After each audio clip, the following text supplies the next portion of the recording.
En esta radioemisora presentamos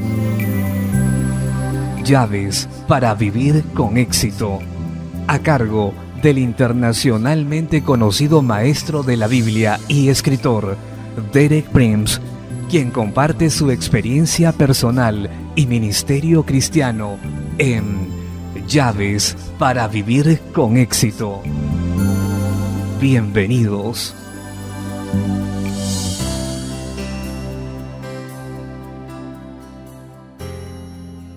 Llaves para vivir con éxito presentan Reclamando nuestra herencia 2, parte 4.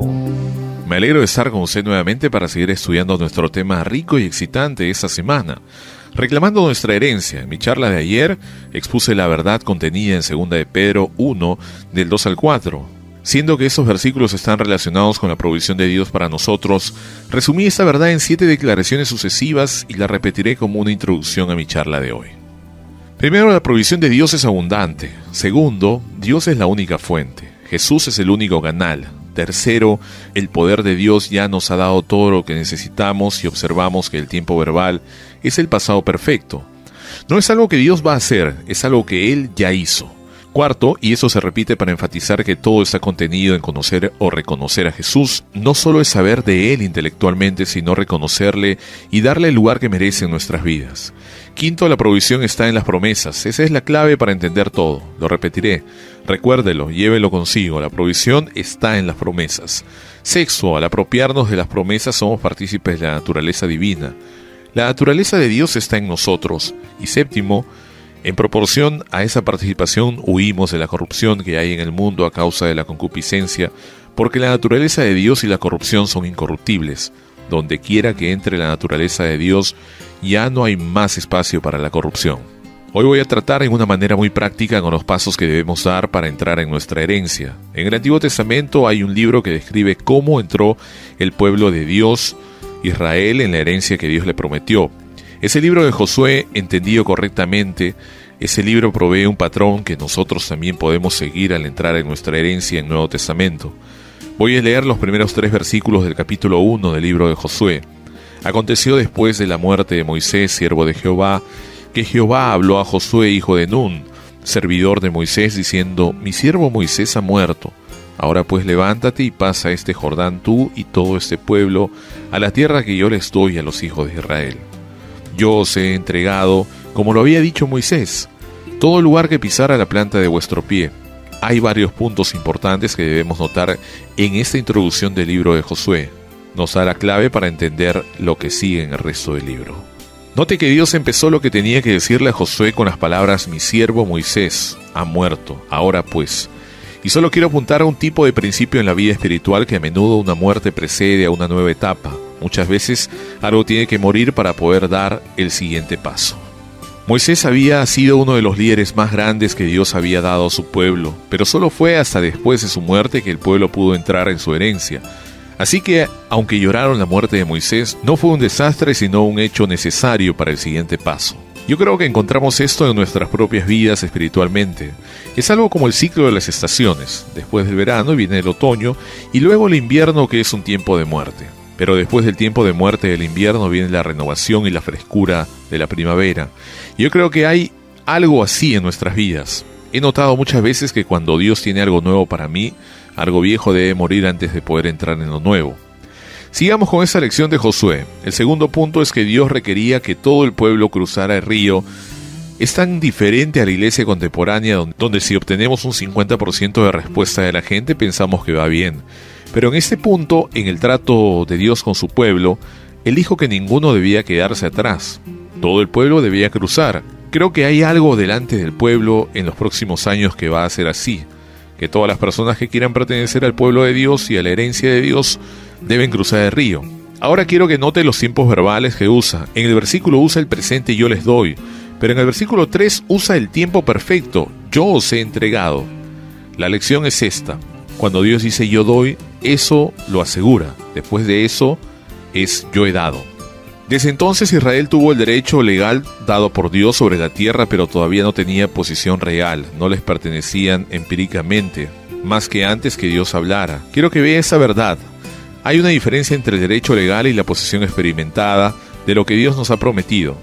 Creo que eso es muy importante para nosotros los cristianos. A veces he comentado que si Israel hubiera sido como algunos cristianos, después de que Dios les dijo en el versículo 3, os he dado toda la tierra, se hubieran puesto en fila en lo largo del río Jordán, hubieran visto así al otro lado y hubieran dicho, es todo nuestro. Hubiera sido cierto legalmente, pero no es así en la experiencia.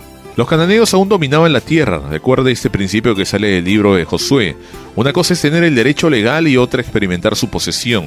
Ahora veamos el proceso por el que Israel entró en la tierra prometida. Sus primeros 2 logros vinieron a través de milagros. Un milagro les abrió el camino para cruzar el río Jordán y por un milagro capturaron la primera ciudad, Jericó. Pero escuche esto, después de eso tuvieron que luchar por todos los demás y la única manera es que ellos se adueñaron prácticamente de la tierra. Fue poniendo pie sobre lo que estaba reclamado. Dios les dijo que todo lugar que pisara la planta de vuestro pie es de ustedes, no solo con el derecho legal, todo eso tiene un paralelo legal con nosotros en el Nuevo Testamento para recibir nuestra herencia. Es interesante notar que el nombre hebreo Josué es el mismo que en el lenguaje original que el nombre Jesús. Son 2 formas diferentes del mismo nombre y empezamos a tener ese cuadro. En el Antiguo Testamento, por un líder llamado Josué, Dios metió a su pueblo en la tierra prometida. En el Nuevo Testamento, por medio de un líder llamado Jesús, que es el mismo nombre, Dios metió a su pueblo en una tierra de promesas. ¿Ve la diferencia? En el Antiguo Testamento la herencia es la tierra prometida. En el Nuevo Testamento la herencia es una tierra de promesas. He explicado que el ejemplo de Josué y de los israelitas entrando en su herencia se aplican en una forma clara y práctica a nosotros como cristianos entrando en nuestra herencia. Cuando nacemos de nuevo, somos hechos hijos de Dios y desde ese momento en adelante, legalmente somos herederos de todo lo que Dios tiene. Y desde ese momento en adelante, legalmente somos herederos de todo lo que Dios tiene. Eso es lo que Pablo dice en Romanos 8, 16 y 17. El Espíritu mismo da testimonio a nuestro espíritu de que somos hijos de Dios. Eso es esencial. Debemos saber por el testimonio del Espíritu Santo que en verdad somos hijos de Dios. Porque si no, es solo pretensión que somos hijos de Dios. Si no está respaldado por el Espíritu Santo, debemos tener el endoso del Espíritu Santo de lo que confesamos ser. Pablo continúa en el verso 17, y si hijos, también herederos, herederos de Dios y coherederos con Cristo. Eso es emocionante, toda la herencia de Dios nos pertenece, compartimos la herencia con Cristo. Todo lo que le pertenece a Cristo nos pertenece también como hijos de Dios, pero allí un sí condicional. Muchos que leen la Biblia se saltan las condiciones, pero ese es un sí muy importante y yo quiero leerlo. Y si hijos, también herederos, herederos de Dios y coherederos con Cristo, y aquí está el sí. Si es que padecemos juntamente con Él, para que juntamente con Él seamos glorificados, somos herederos de toda la herencia, somos herederos de todas las bendiciones, pero también somos herederos de todos los sufrimientos y no podemos pasar por alto los sufrimientos y esperar el dar las bendiciones. Eso está muy claro, la condición es si padecemos juntamente con Él, así que para poseer prácticamente nuestra herencia como cristianos, debemos seguir el ejemplo de Israel. No es suficiente alinearnos a la orilla oriental del río y mirar hacia el otro lado y decir lo tengo. He conocido personas que dicen lo recibí todo cuando acepté a Jesús. Mi respuesta es, lo recibió legalmente pero no lo tiene experimentalmente. Eso se ilustra exactamente con la experiencia de Israel y a veces le digo a esas personas, bueno, si lo tienen todo, ¿dónde está? Quiero verlo. Demuéstramelo. Úselo. ¿Dónde está la evidencia? Pero muchas veces lo tienen todo en teoría. Lo tienen en doctrina, pero no lo tienen en la experiencia, y es ahí en donde tenemos que aplicar la lección de Josué. ¿Cuáles son los principios que se aplican a nosotros? Yo sugeriría que esos son los principios básicos. Primero, Dios hará milagros donde sea necesario, pero Dios no los hará donde no sea necesario. Segundo, tendremos que luchar como Israel por la mayoría de nuestra herencia.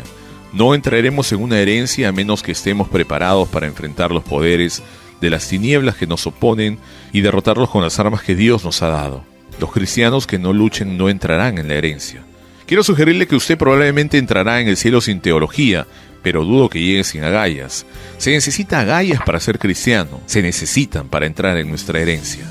Tercero, el tercer principio aprendido en Israel bajo el liderazgo de Josué es debemos poner nuestros pies sobre lo que Dios nos ha prometido.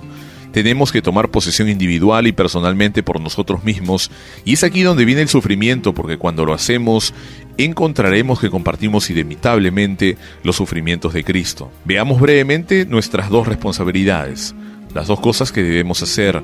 Las diré con palabras cortas. Primero, debemos estar preparados para luchar. Segundo, debemos poner nuestros pies sobre lo que reclamamos como nuestra herencia. Luchar, poner nuestros pies. Nuestro tiempo por hoy ha terminado, pero regresaré mañana a la misma hora para que veamos el contenido completo de nuestra herencia.